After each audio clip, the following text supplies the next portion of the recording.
in such a period as this, I can do no more than touch upon a couple of areas relevant to the Ngarrindjeri.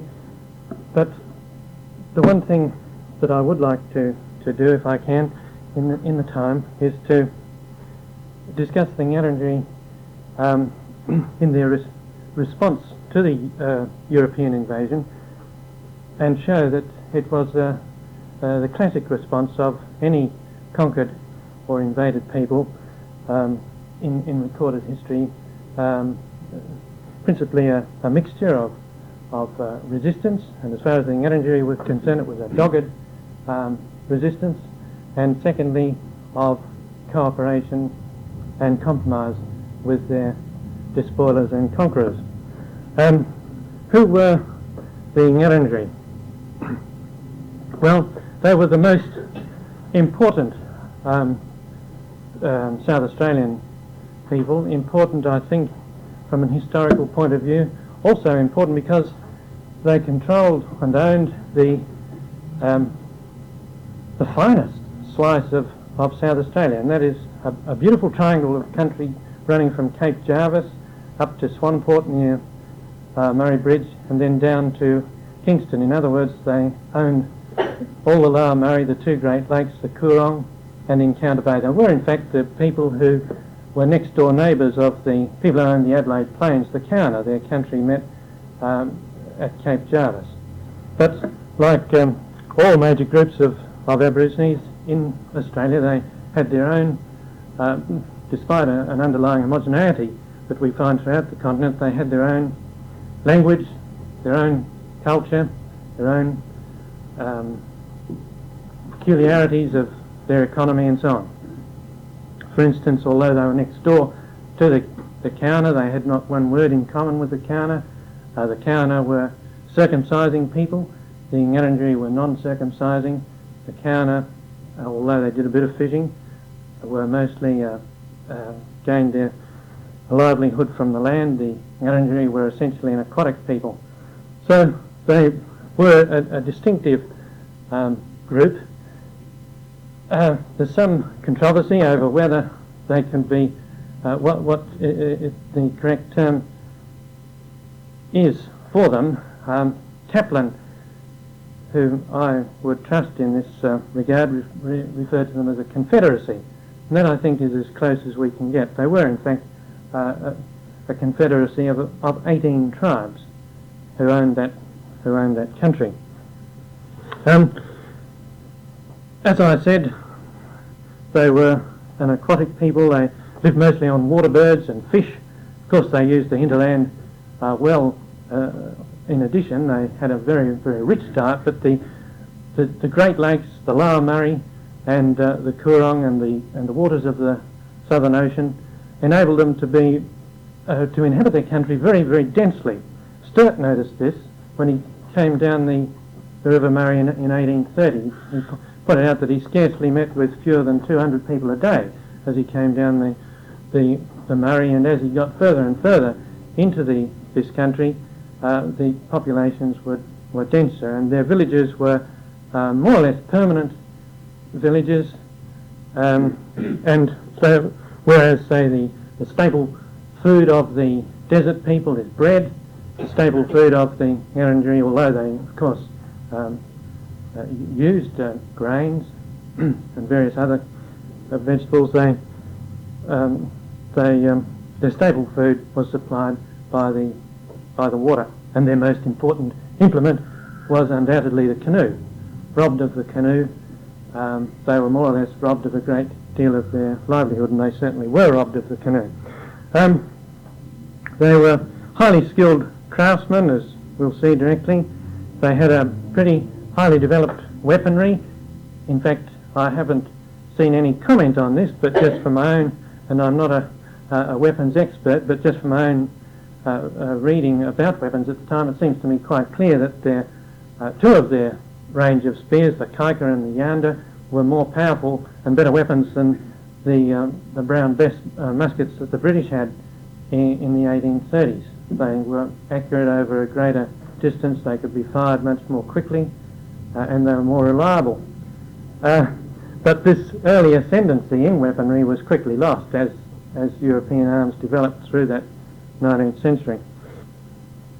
I had a number of interesting practices, which I won't go into. All I want to do for a couple of minutes is to give you some idea as to who the people are that we're talking about, because we're mostly interested in their history, not their way of life. But I think it's important in order to understand their history, just what kind of people they were. One of them the two most important ceremonies were the making of young men, which is common throughout Aboriginal Australia, and also the burial of the dead, which was an extremely elaborate process. Their mortuary ceremonies were very, very complicated, and here we find a distinct contrast with a desert people, for instance. They, like all Aborigines, they were steeped in spiritual matters. The land meant everything to them, and the land was the basis of their religion, and religion pervaded everything: their culture, their economy, their whole way of life. And another interesting point about them, I feel, is that they had developed a very sophisticated pattern of socialist living, and yet at the same time they wedded this with a truly aristocratic approach to life. If they can be compared with any European class at all, then it can only be the aristocracy. The same love of the arts, the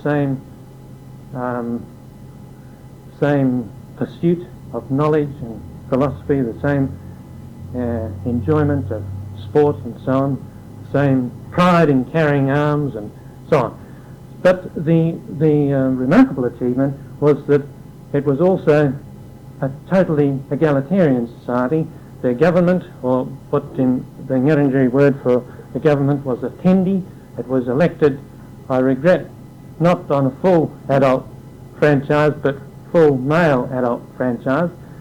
But bear in mind that South Australia only had full adult franchise from 1894, and we, I think, were the second place in the world to do so.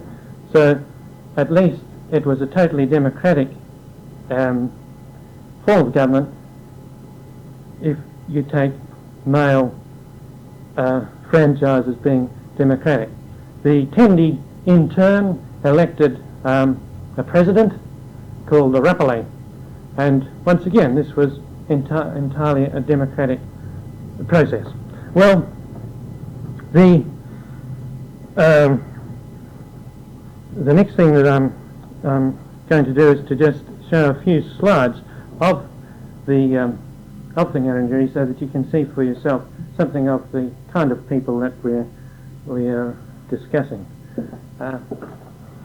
Those are some of the beautiful artefacts produced typically by the NARRINYERI. You can see their fish nets. Europeans observed, by the way, that the NARRINYERI fish nets were superior to what were being made in Europe at the time of the invasion.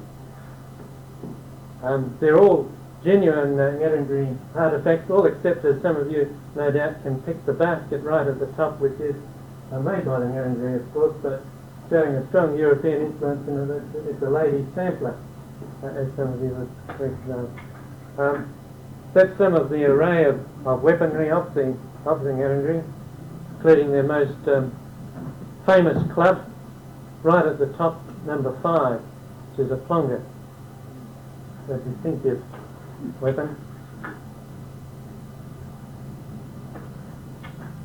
Some interesting photographs which some of you possibly have seen in a display arranged by Dr. Jenkin a couple of years ago. But the beautiful photographs, nevertheless, bearing in mind they're from the 1860s. That's a man called Louis Nulgary who's just about to throw a kaika. That's one of those 2 deadly spears that I spoke to you about. So deadly is because it's hollow, right, except the tip, of course, which isn't. You can see the beautiful possum skin cloaks which they wore. I'll just go through these rather quickly. An interesting one, because was taken in 1909, and that's 50 years after their school, English-speaking school, was established at Point Macleay, and you can see that the old Conservatives are still keen to maintain the Ngarrindjeri style of dress and artefacts, and so that's a fine shot. That's an important Ngarrindjeri man from the 1860s called Pelican. He's holding a fish spear, which the Ngarrindjeri didn't produce themselves. They imported on one of the great continental trade routes, which was the Murray Valley. It didn't have the right timber. It was imported from what's now New South Wales. That's Pelican's wife, Teamany, another very important person in early modern Ngarrindjeri history. Those cloaks that they wore, that one would have been made out of about 30 possum skins, beautifully bound together. Teamany was photographed in profile because she had one eye missing, but she was, apart from being a very important person, she was also a beautiful lady. Notice that even in 1911, when there were no possums left, the lady still likes to carry a baby in the traditional way. Prior to the official European invasion, which, as you know, began in 1836, there were some important incidents in their history. One was the settling by some sealers on Kangaroo Island. There weren't any Aborigines on Kangaroo Island at the time of the European invasion. It was the one place, I suppose, that they really had a right to go to, but the sealers settled there in the first decade of the 19th century, and they did have contact with the Ngarrindjeri because they made raids on the mainland abducting women. Now this, of course, gave the Ngarrindjeri a pretty bad impression of Europeans, and I think it probably served them in good stead. It also made it clear to the Ngarrindjeri that the Europeans were not unassailable, and in fact some of the women who were abducted proved that too. But another tragic thing that occurred prior to the official European invasion of South Australia was a smallpox pandemic that came down the River Murray. As I said, it was one of the great continental trade routes, and once it was introduced by Europeans in New South Wales, that pandemic just swept down the Murray and swept away the inhabitants of the valley literally by the thousand. And Sturt couldn't understand it as he came down. He reported that some of the villages seemed almost deserted. And that was the reason, because it was coming down the river more or less at the same time as he was.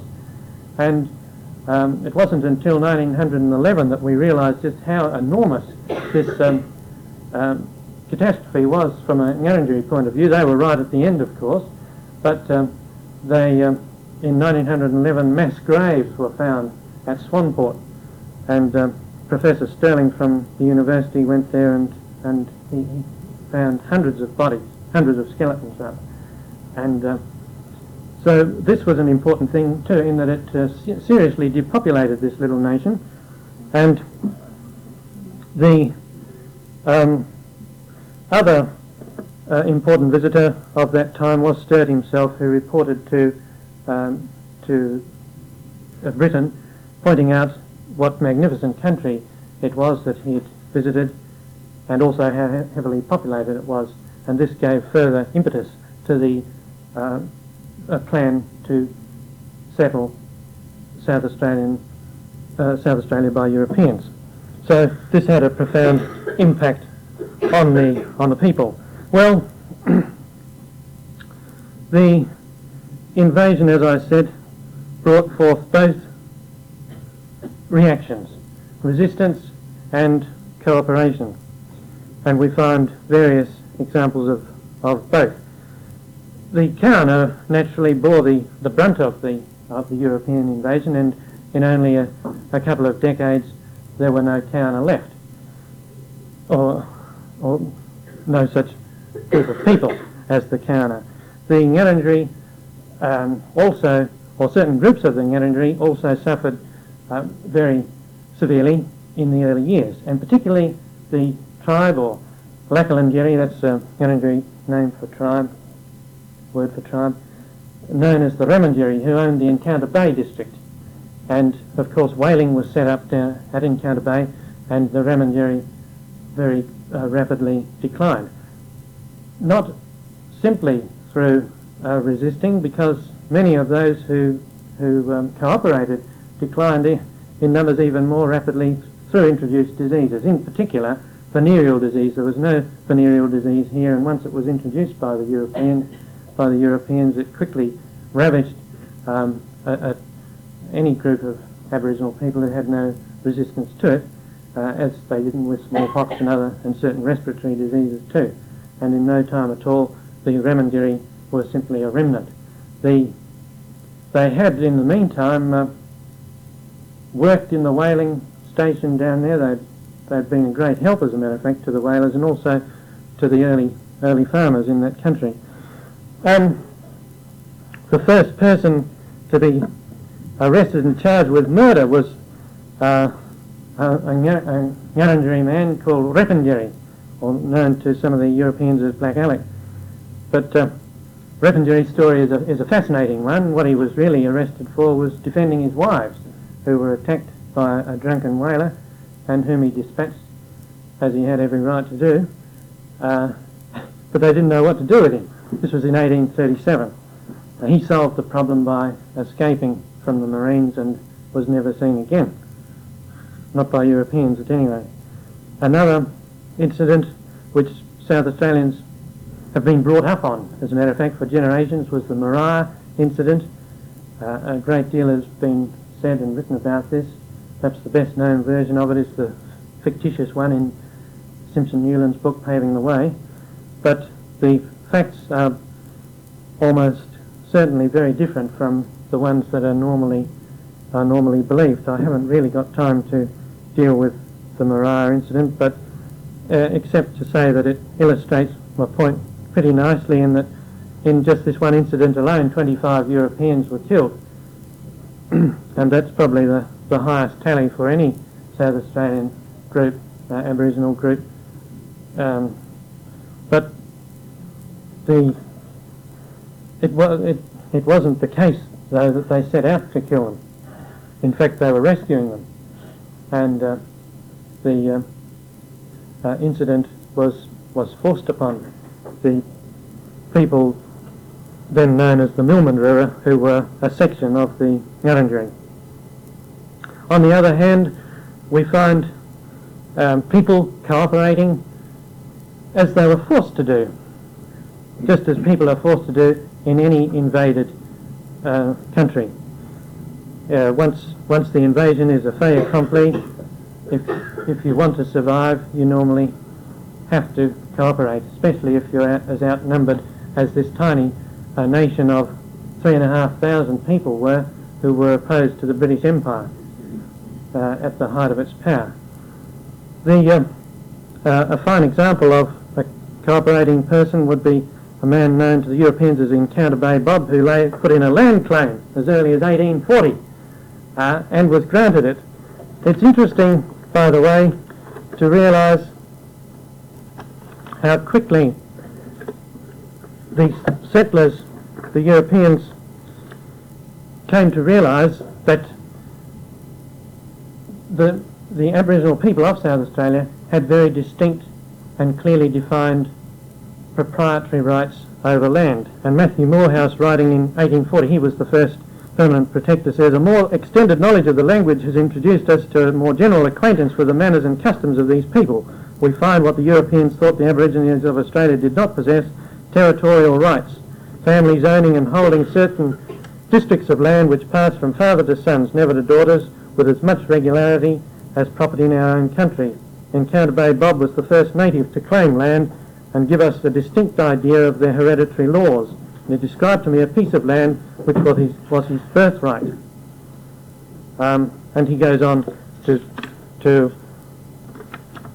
describe the land allotted to Encounter Bay Bob. Governor Gawler put it very clearly too, when he said, through Captain the Aboriginal inhabitants of this province have an absolute right of selection prior to all Europeans who have settled in it during the last 4 years of reasonable portions of the choicest land for their special use and benefit, and of the very extensive districts over which, this is the important part, from time immemorial these Aborigines have exercised distinct, defined and absolute rights of proprietary and hereditary possession. Well, there was no doubt right from that early period that, in other words, that these people were being robbed of what was theirs by right and had been theirs since, as Sturt and Gawler say, time immemorial. Under these circumstances, it's surprising indeed that there wasn't a great deal more of bloodshed than in fact there was. Most of the blood, however, was shed by Aborigines. The first approach to the Aboriginal people was that of assimilation, and it's interesting, I think, that the first Europeans arriving here were not, in my opinion at any rate, viciously racist as they became in succeeding decades. It seems to me that these people felt more strongly rather, that their civilization and that their religion was superior, but they did not necessarily feel that they were racially superior. The NARRINYERI were convinced that they were both racially and culturally distinctly inferior, that is, the Europeans. But the point is that they could not be convinced assimilationists if in fact they were also convinced racists, because I don't think the two go together. The idea was in fact to encourage intermarriage, and in fact there was an early regulation which rewarded people, Europeans rather, who married Aborigines by a small grant of land. Now this would, say by the turn of the century, would have been unthinkable, because any kind of intermarriage or cohabiting between the two races was distinctly frowned upon, and the reason why it was frowned upon was that Aborigines were considered by that time to be so grossly inferior, in fact to be little better than animals by the European population. Now this early period, the assimilationist period, did not contain this vicious racist element. And the whole idea of assimilation was that once Aborigines adopted Christianity, European civilization, they would be, in George Fife Angus's words, a very good section of the working class. Aborigines were not all that enthralled by that idea. The first person to go to the NARRINYERI from the assimilationist school was one of the excellent, I think, Prussian missionaries. 4 of them arrived, Teichelmann, Schurman, Meyer and Close, and it was Meyer who was sent to the NARRINYERI. He went and established a school at Encounter Bay in 1841, and it lasted there until 1846. There were some other people who were trying to help too, such as the worthy Dr. Penny, who stayed with them for a couple of years until he was given the axe by Governor Gray's pruning policy. He attempted to do something particularly for the Ramengiri, who were by this time in an appalling condition due to the introduction of venereal disease, and who were dying rapidly. Penny did a great deal to stop it, but no sooner had Governor Gray arrived here than he put a stop to Penny. In fact, he sent him to, well, first of all he fired him, and then he sent him to the west coast, where he died shortly afterwards. And the Ramengiri quickly declined and disappeared from the face of the earth. Well, this in fact was the pattern throughout the NARRINYERI country and throughout southern South Australia. By the 1860s, when Mrs. Smith went amongst the Buandic people, there were very, very few left. Most had been poisoned or shot by the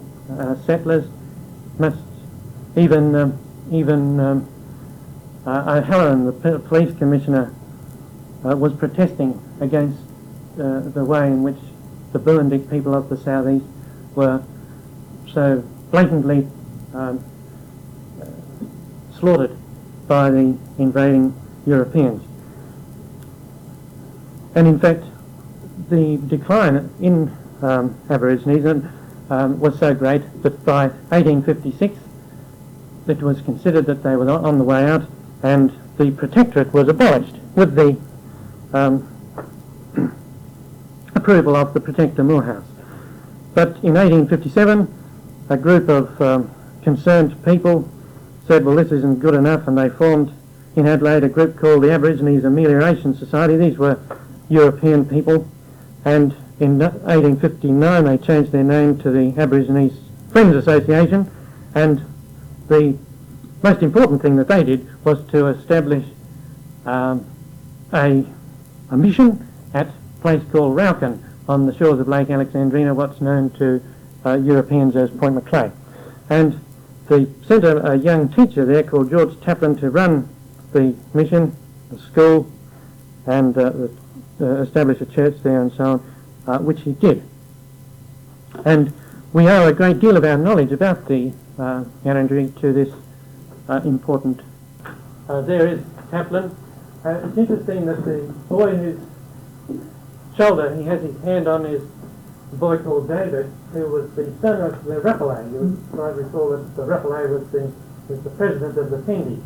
So right from the word go, the top echelon of the power, of Ngarrindjeri power, decided that the children should become literate in English. These are just some shots from such woodwork, domestic art. Well, I'm sorry, we won't get through. That was the dormitory, the dining room and this was a shot taken during the First World War of the school. Now, the school was established in 1859 by Taplin, and as a boarding school, not a compulsory one, but a boarding school, and it was in fact the second oldest boarding school in South Australia. The only older one that's still running is St Peter's College. The second oldest school boarding school in South Australia, in Adelaide, would be Prince Alfred College, which was established in 1865. It's 6 years after the school at Rauken, and the school at Rauken has run continuously since that period. And I make this point about this school because, fair enough, by 1860 the Ngarrindjeri had accepted the invasion as a fait accompli. There was no good. It was no good fighting about it any further. Even the people on the Coorong, who had some protection by the Coorong itself, accepted that it was all over, and that they had to knuckle under into this a new civilization and economy that was imposed upon them. But they realised very quickly that the whole keystone to European civilization was literacy. That's about the one thing that the European civilization has. Take away literacy and the whole thing collapses. And they realised this very quickly, so that as soon as, and they had done since Myers' time, 20 years before, so that as soon as they heard that Taplin was establishing a school at Rauken, they in fact came to it from all over Ngarrindjeri country, not just the people who owned the country there at Rauken, but the various other tribes came too, because they realised that this was one of the ways in which they were going to ensure that their own people survived. And there was certainly no resistance to this. The boarding school was normally oversubscribed, not undersubscribed. So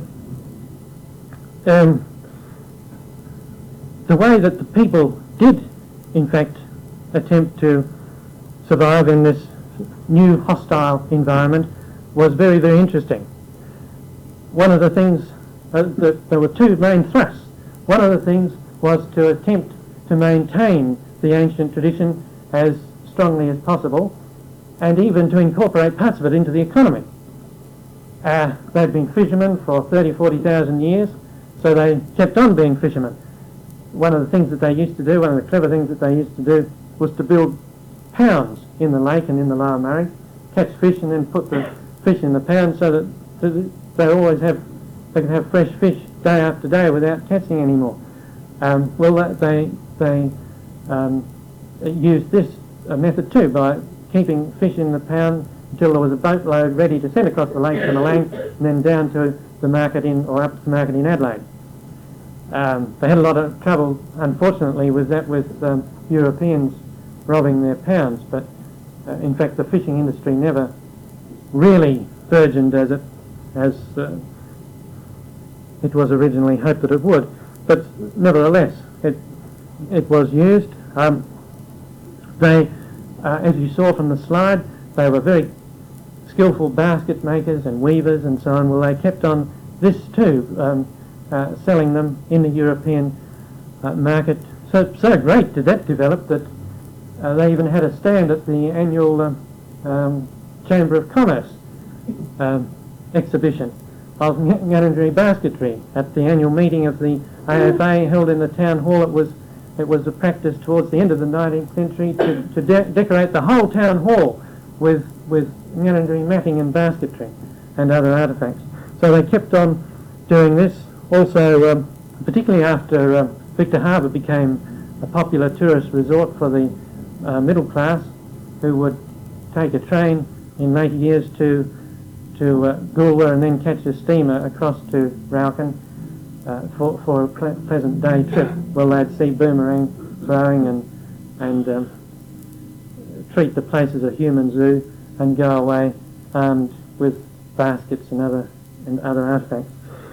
The Ngarrindjeri were noted from very early on for their beautiful singing voices, and they even attempted to exploit this, and not only attempted, they did so very successfully. They formed choirs which came to Adelaide, went to various places, giving concerts. They even went to Van Diemen's Land, giving concerts, and this way they raised money for themselves to compensate for the 99.9% really of the land which had been taken from them. So they did work in that way by continuing their traditional things in the new economy. But they also adapted to the new. I've already mentioned whaling. They also worked for farmers, harvesting, seeding, general farm labouring. They became shearers. That was one of their favourite occupations. They were very, very good shearers. In fact, they had the reputation of being the best shearers in South Australia. And big Ngarrindjeri shearing teams would shear not only in the Lake District but all over the place. They went as far north as Clare. Full Ngarrindjeri shearing teams in the days when there might be 40, 50 men in a team. Well, these were very highly sought after by the squatters, although, as we'll see, they were not viewed very kindly by European shearers. They took up trades like bootmaking.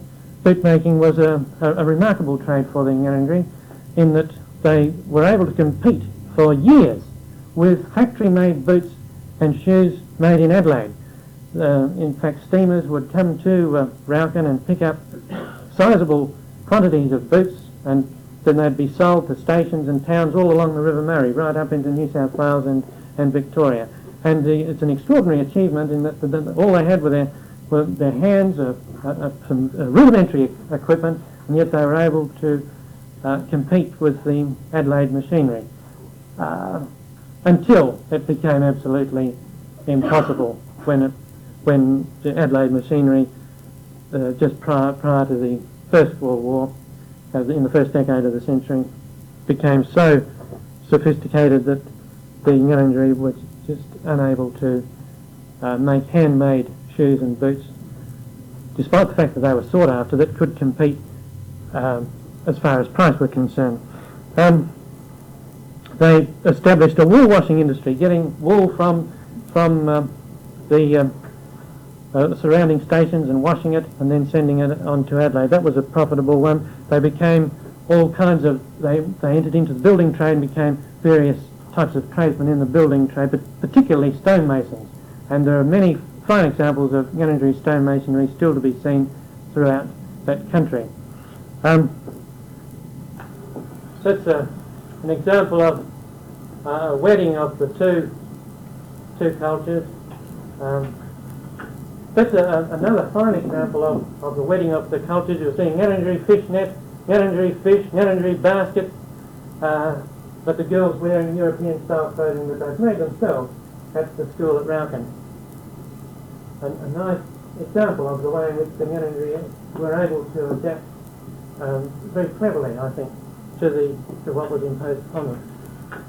There's a lady just in 1902 weaving baskets for sale to the Europeans. And there's a group of Ngarrindjeri people in the mid-1960s still making baskets on the shores of Lake Alexandrina in the traditional ancient way. There are Ngarrindjeri farmers at work in 1889, that shot.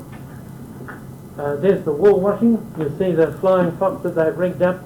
The steamers come in, they're dumping the wool and then sending it onto the shore. There you can see them spreading it out. You can see the flying fox there. There's a close-up of them drying the wool. That was a pretty important industry for them in their desperate attempt to maintain their own independence. I don't know if there was really any such thing as European charity, but if there was, the Ngarrindjeri didn't want any of it. They wanted to maintain as much of their own integrity and independence as they possibly could. There's their most famous boats. They had lots of boats. They adopted the European style of boat building. They didn't build her, but they used her as a cargo boat. That was the Himani, named after that lady that we saw earlier in the talk. This was the way in which they attempted to retain their independence. They also adopted Christianity very enthusiastically. The final point that I'd better make then is, okay, you'll say, that sounds as though they're going along marvellously. They're exploiting the ancient side of their economy and adapting it to the new. They're working in with the new economy. They're becoming the best shearers in South Australia. They're singing, sending concert parties around. People like David Unitepeny was inventing things and improving shearing pieces and all sorts of things, giving lectures all over the place, all over the continent even, being invited to St Andrew's Cathedral to give a sermon in Sydney and so on and so on. And you'll say, well that sounds marvellous. Why didn't they go on then from strength to strength? Well, this was the other point that I was hoping to be able to make with you. And that is that while the Ngarrindjeri were becoming more and more European, both culturally, economically and racially, that is, while they were becoming increasingly European racism was also growing and keeping pace with them. In fact, it was possibly outpacing them. Racism I regard, and I imagine that you do too, as a negative quality. And as their Europeanism was going up, the European racism was getting worse and worse, until by the end of the century it was even, doubts were even being cast as to whether the Aborigines could be classed as human beings. And just to give you some idea of this, the Ngarrindjeri, by the way, by this time, well, by the 1870s, I imagine, were a more highly literate people than were the Europeans, because they'd had their first school of literacy was established in 1841, and the one that's going now was established in 1859. Well, the Compulsory Education Act wasn't passed till 1875, so I imagine that there was a period, there's no way of proving this, but I imagine that there was a period in the 70s or 80s when there were there was a higher literacy rate amongst the Ngarrindjeri than there was amongst the Europeans. So they were avid readers, avid newspaper readers in particular, but this is some of the sort of thing that they would have to read in the Register of 1908. Most of the leading authorities are now agreed that the Australians are a homogeneous people, very low on the scale of development, if not actually the most primitive of all races. The biorbital index, for instance, is very small in Neanderthal skull and still more insignificant in the Pithecanthropus. But a still smaller example, obviously abnormal, has been found among Australian Aborigines of the present day. And another example from the Register in 1914. This was South Australia's one reputable newspaper. Unfortunately, we don't have one at the present time, but we did have in the Register, and yet even the Register is writing this. The native tribes of Australia are generally considered to be at the bottom of the scale of humanity, and probably to be inferior in mental development to many of the Stone Age inhabitants of Europe in prehistoric ages. Yet they have every right to be considered men. They are human after all. Though infantile in their intellectual development, the Australian natives are thoroughly human, as can be readily seen by the cubic measurement of their brains, accepting this as one standard, 99.35 inches, as compared with that of a gorilla, 30.51 inches. Now this is what these scholarly people were having to put up with, and I read you that because it's some indication of this tremendous growth of vicious racism during that century. And it's nowhere better, I think, illustrated, apart from that in the passing of the 1911 Act, which made the Ngarrindjeri, amongst all other South Australian Aborigines, absolute prisoners. Amongst other things, they lost control over their children. Their children could be taken away from them without recourse to justice, without any excuse being given. They lost control of all their possessions. Their possessions were no longer theirs. The protector or his delegate could walk into their homes at any time. They had to have permission to go off the reserve that was created at Rauken. In other words, as it was said at the time, Australia is the one place in the world where you can be jailed for either being that they could do anything as well or better than their conquerors, not only in their own culture but in the inflicted one. And in fact, this was one of the problems. Nobody would have minded much if the Ngarrindjeri had just sort of existed down there, or the survivors had just existed down there on the Coorong or on the shores of Lake Alexandrina, but they couldn't do that. They had to go out and be the best shearers in South Australia. So, and not long after that, they were banned from shearing. First of all, they had to shear on one side of the shed where there weren't Europeans. That was a rule. And then in many sheds, they were not allowed in at all. Not that the squatters wanted them, but the other shearers would not permit any Ngarrindjeri to shear in the shed. It wouldn't have mattered much if, as I said, if they just stayed down there and existed, but they had to be such good singers that when a new governor arrived, it's the Ngarrindjeri who perform in the grounds of Parliament House and in the Adelaide Town Hall, not an Adelaide choir, it's the Ngarrindjeri choir that's brought up to do the thing, and so on and so on. And to have somebody like David New-Nightpenny addressing scholarly gatherings on mechanics and philosophy and so on, and giving organ recitals in his spare time, this was just too much. And it was a slap in the face for the invading race, and the only answer to that was repression. And the 1911 Aborigines Act, the influence of which was felt right up until the 1960s, was the answer to this. I'll have to leave it there. I'm sorry that I went a bit over time, but I was leading up to that final point that I did wish to make, and thank you. So the Commonwealth hasn't been able to pass any act until 1967, where you might recall the referendum of no, perhaps you wouldn't.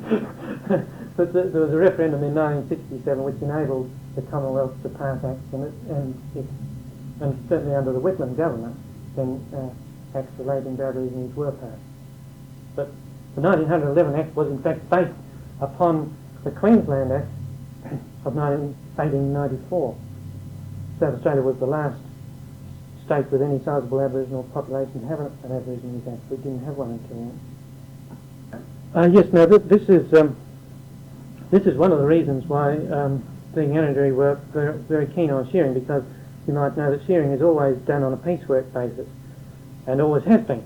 So a squatter in those days was paying £1.100, well not £1.100, threepence a sheep, and as you're paying threepence a sheep, whether it was shorn by a Chinaman, a European, or an Aboriginal, and that appealed to the Ngarrindjeri, so they couldn't be taken down. Whereas farmers, though, paying Ngarrindjeri farmhands normally did pay them less for doing the same work. The unions were only reflecting the common attitudes of the time. One of the problems facing Ngarrindjeri bootmakers, for instance, was those who left Rauken, and like they do their full apprenticeship at Rauken. That's originally what it was set up for, as a training ground for young men, and lots of them went through the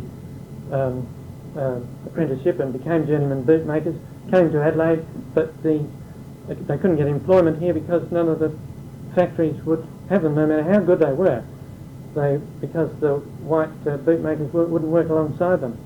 And but it's interesting, though, that say in the Royal Commission of 1913, this was pointed out by a clergyman, Archdeacon Bussell, and he said, though, I cannot blame the white people for refusing to work alongside coloured labour. He was the Archdeacon of Adelaide, and one of the nicest people, and a fighter for Aborigines. So you see, if the people in unions had this attitude, it's not really the matter of them being unionists.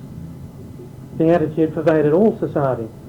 In fact, one of the members of the AFA, a man called Lewis, a man who was in a deputation to the Premier, asking that Narrung station not be taken away from them, said that, these are his words, all a black fella really wants is a good feed and not to have to do any work. That's all a nigger wants in South Australia. And he was a man fighting for the Aborigines, a member of Parliament, and so you can see that if unionists were racist, it wasn't so much really that anything to do with unionism as such, seems to me, but rather something that was afflicting society. What was the reason for well, a lot of it was based on false Darwinism. It's no indictment of Darwin. It's a misinterpretation of him. But it's not simply an Australasian thing either, because you found it right throughout the European world, particularly the British world. The idea that, with the British controlling a quarter of the world, there must be some reason for it. And the reason, I guess, was that they must be superior, and that black races must be inferior. Otherwise, really, you really couldn't justify dispossessing a people, could you? In that way, unless you couldn't justify it because they had offended the British. They hadn't done that. They hadn't even heard of them. But there was no possible argument for dispossessing them and then destroying them, other than the fact, or the supposed fact, that the invading people must be of a superior race. I think it was very much a matter of rationalisation. There's not really time for us to go into any sort of argument in any depth, but yes. You said they lived in villages. What were the villages like, and does it mean they weren't nomadic? Well, I don't really think that you can describe any Aboriginal people as nomadic. I know that desert people have to move around a great deal. Bear in mind that the desert people were always the tiny minority in Australia. The great areas of population have never been the desert, but even in the desert, people move within very set patterns. And a clan owned, like a classic desert people like the Aranda, people, Aranda people didn't wander all over Aranda country. A particular family would go in a particular cycle of waterholes and so on, partly guided by seasons, partly guided by religious necessity or religious purposes. But I wouldn't call that nomadic. Nomadic people are people who just wander hither and thither. Aborigines are less nomadic than I am. I'm a pretty stable person. But that was one of the reasons why, another reason for the decline, in that once the land was taken from them, the land was the basis of their religion, and as well as their economy, and the religion was the basis of their life. Now, as far as the Ngarrindjeri were concerned and other people of the River Murray Valley, they were even less nomadic than people in less fertile and less well-watered country, in that their villages were pretty well permanent. They had very little need to move much at all. They did move for ceremonial purposes, certainly, but the country was very, the borders rather were closely defined, and people didn't move off it, except that they had an exogamous marriage system, and of course this meant that women went to another Lackland-Yeri when they became married. That's all. Does that answer the question? Or? Yes, I just wondered what villages would be like. Well,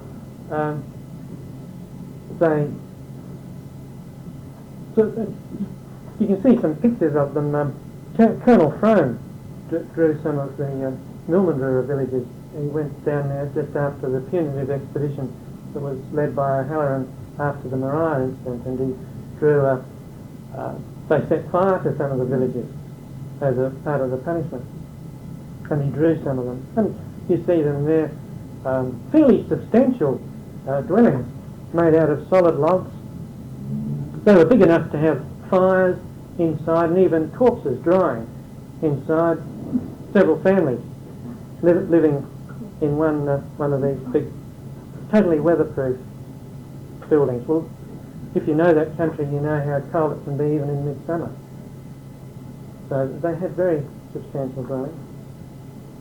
Well, in that case, if they didn't move around, if they had substantial dwellings, did they store food from one season to the next, or did they just depend on what was available at the season? Well, they didn't have to store food, apart from doing things like store grain, Yes.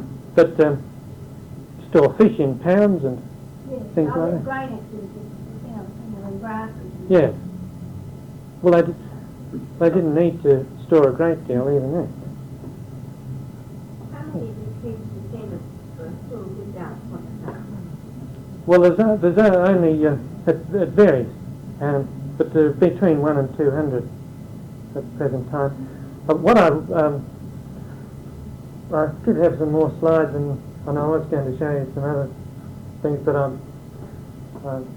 ran out of time, which is my own fault. One of the things I was going to mention was that there was a great exodus from Point Macleay at about the turn of the century. Many of them went to Point Pearce. Many of them came to Adelaide. And it's interesting that a very substantial proportion of Adelaide Aborigines now are of the Ngarrindjeri. And many of Adelaide's leading Aborigines, people like Leela Rankin, Garnett Wilson, Natasha McNamara, Olga Fudge, these are all descendants of the Ngarrindjeri, and very proud of it. But regrettably, the last man of the full descent, Telford Munopany, died about 2 years ago. And the last woman of the full descent, Annie Rankin, died about 4 years, no more than that, six years before that. Yes. I wonder whether you could say something more about Taplin, who maybe has suffered a little bit because he was a missionary and our picture of him. Was he much more than that? Was he a very acute observer of the customs? I'm glad you raised that. I wanted to concentrate on the people, but one of the things that an Aboriginal historian has to cope with, of course, is the fact that most of his or her material is written by non-Aborigines, and a great deal of it is written by people who were ignorant, and a great deal of it is written by people who were actually opposed to the Aborigines. And you have to do a lot of more reading between the lines than in most other historical pursuits. But Taplin has indeed suffered in that some people, and this is an attitude that I totally abhor, it seems most unscholarly to me, adopt an attitude that, such as the one that all missionaries are bad. Now, I'd be the last person to jump into the defence of missionaries because the missionaries have done an enormous amount of harm. But not all of them, and not all squatters have been crooks either, any more than any other group has. And I believe that in assessing the work of any person, you must go in with an open mind, not with an attitude such as Taplin was a missionary, ergo Taplin is a crook, or any more than Taplin was a missionary, so he must have been a good man. But both of those attitudes are preposterous, I think, from the point of view of an historian. So the only proper way, it seems to me, is to go in and find out as much as you can about somebody like Taplin and then make an assessment of the man, not from the 1970s point of view, but from seeing him in his context of his times. And I think that in the context of his times, he was an extraordinary man. Heavens above, he was only 27 years of age when he took over that job, and single-handed he tried to save a nation of people. He failed, but as the Ngarrindjeri ultimately, I suppose, failed themselves through no fault of their own. But he kept a journal for 20 years. He came to know the people intimately. He started off. I think a nice illustration of this, I think, is that you see him, if you study his journal, you'll see that he starts off saying things like, the exogamous marriage system is bad. It must go. And this business of the girls marrying so young, I will stop immediately. But by the time, 20 years later, you see the man writing, the exogamous marriage system is an excellent thing from a Ngarrindjeri point of view. Without it, some of the groups would have passed away. And again, on the marriage of a very young girl, she has rightly married young, and I'm glad they have it. It's much the better for them. Keeps them pure and so on. And the thing that he most vehemently attacked, I suppose, was the mortuary ceremonies, which after all were a bit hard to take, I think. Amongst other things, the mourners coated themselves with human excrement, and he found this a bit hard to take in his own home. When he used to have prayer meetings there. But even towards the end of his life, he's describing a funeral which he conducted, and it was a combined Ngarrindjeri and Christian funeral ceremony, and he described how the whalers come in, that is, people whaling, not the hunters, but and he says it as an expression of human grief. It was as beautiful and moving as I shall ever, I imagine, hear. And so, this isn't a narrow-minded bigot writing this, is it? It's somebody who certainly was a product of his time. Certainly he did some damage. So I wouldn't deny that. In his approach to the young men and so on, a number of them died because they were caught between the two cultures. And it appalled him, but he kept on trying to Christianise them nevertheless. But I really think that his contribution to the Ngarrindjeri was absolutely enormous. I do. I'd certainly be keen to see them published. In fact, I direct a lot of students to them. I think that there are wealth of knowledge to be gained from the journals. I'd love to see them published. Yes. You show us some more slides. That's about it. Well, will I quickly whip through them? Because I know full well what an infernal nuisance a speaker is who goes to speak for a certain period and then continues past it.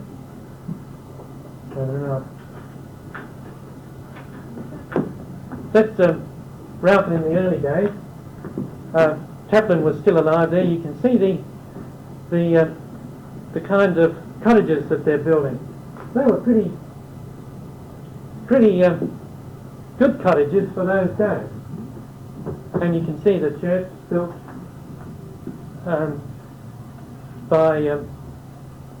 especially by money coming from the Smith of Dunest Fund. They found a marvellous friend in Mrs. Smith of Dunest in Scotland who used to correspond with James New Knightpenny. That's how Rauken ended up in 1917. In 1916, I should say that the station was handed over to the government, and from that time on it went downhill very rapidly. Even the orchards were raised. The excuse being given for that was that some kids had been pinching fruit. But that was another thing they tried there, irrigation with orchards and vineyards. That's an interesting shot at Rauken. That's called the Jubilee Garden. There's nothing of it left now, but it was built from reclaimed land in the Great Quarry in the middle of the town where they got their stone from. I mentioned that the Yenergy became pretty well known as stonemasons right through the Lower Murray district. That's a typical Yenergy cottage. A man called John Sumner there, a well-known Yenergy man with his large family. It was called a double cottage. It had 2 rooms.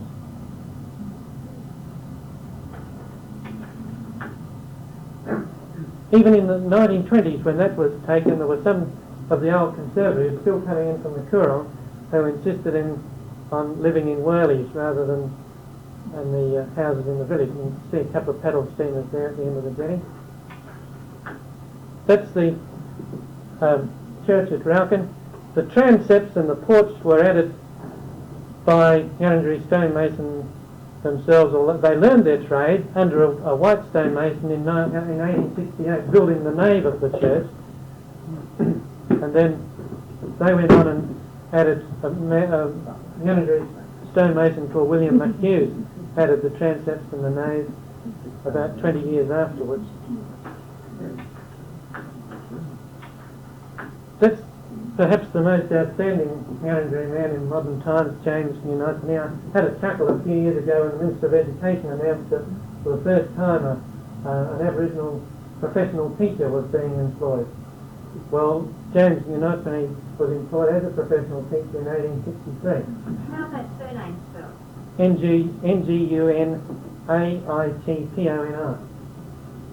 So that's I use that pronunciation and that spelling myself, although the name has been anglicised, as you can see. There's James in later life to Unarpan, but I knew Telford, the last of the Unarpanites, and he told me that he preferred the proper spelling and the proper pronunciation, and David, who's this man's son, also wrote in the 1930s that it should be spelt with the NG, but that was just one of the things that has been anglicised. There's another early Yenergy missionary, Joseph Coulter. You see, once the Yenergy decided to adopt things, they well and truly did adopt them, and once they decided to become Christians, they really well did become Christians, and these men were no sooner converted than they became missionaries, and went along the Murray. They preached in shearing sheds, they preached to white people.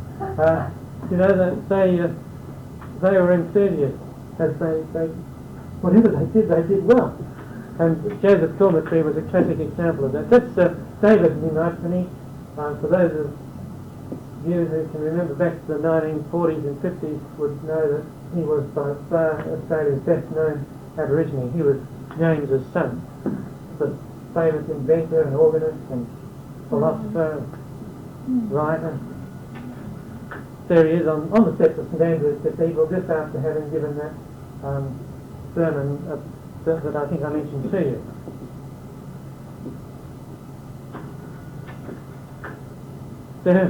That's a nice shot at the beginning in the first decade of the century, showing a group of Ngarrindjeri men reading papers. They were avid readers.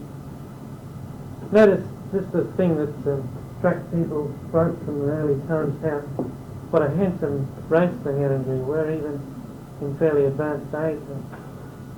Splendid looking people. It's interesting that under the conference of our leading Aborigines in Adelaide in the 1920s, they're all Ngarrindjeri people. George Rankin, David Unopany and Mark Wilson, three outstanding Ngarrindjeri people who came to Adelaide. George Rankin was a master bootmaker who set up a bootmaker shop at Jetty Road, Glenelg, and ran it in his own shop, ran it for many years. He was a leading church figure and a leader in the labour movement too. That's Mark Wilson, who at the age of 19 also became a professional teacher. Well-known philosopher he was. I took that photo. I thought it was interesting because that's George Rankin, the man I mentioned to you, the bootmaker, is long since dead. But his daughter, who's now an elderly person too, showed me his Bible, amongst many of his other books. And I was very interested to see that in his Bible, he's this sophisticated, totally Europeanised man, yet he's written out the Lord's Prayer in the Ngarrindjeri language. So proud is he of his heritage, but there's the Lord's Prayer, not in English but in Ngarrindjeri.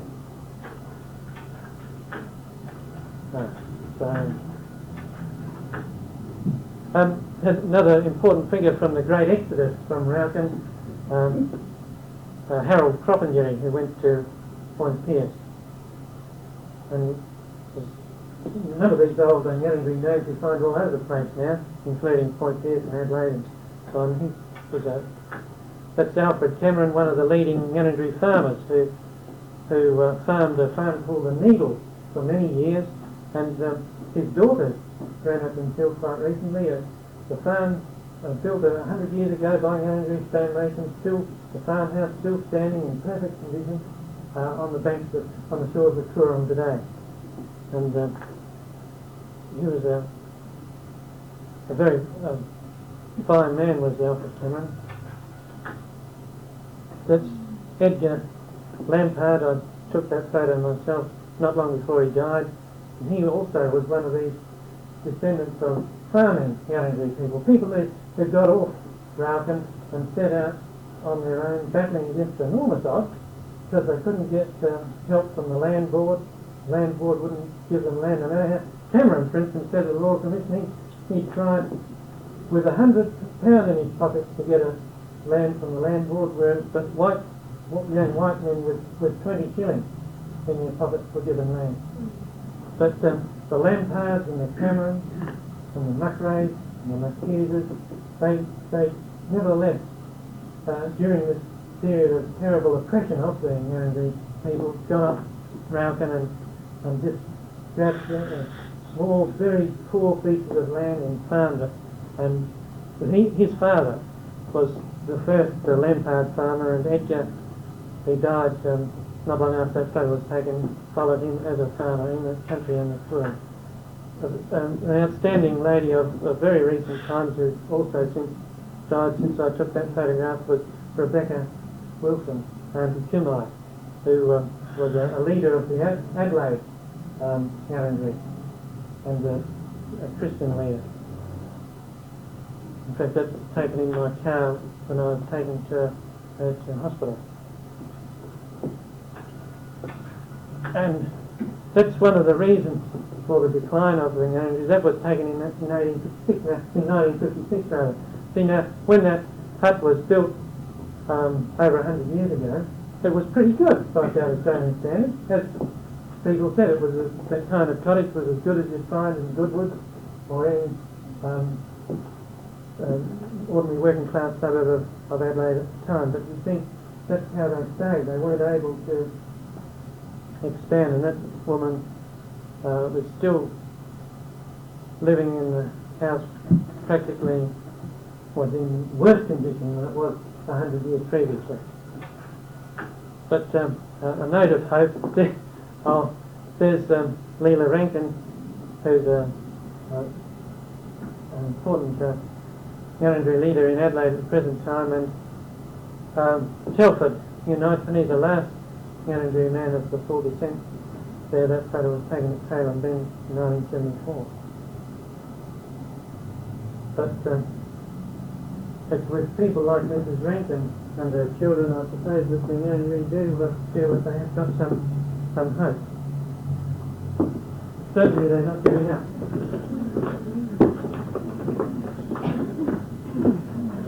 I think it's not often that a speaker raises so many questions that we'd like to hear more about. As you yourselves have shown by the questions this evening, there's so many things that we've mentioned that have whetted our appetites, and I think I would have liked to have learned more about the Aryan assimilation period and Mines School at Encounter Bay and so on, and then the other things that you've hinted at, like the true story of the Moreau incident and the rapid acceptance of Christianity and so on. But no doubt all this is going to come forward in the book when it appears, or a lot of it.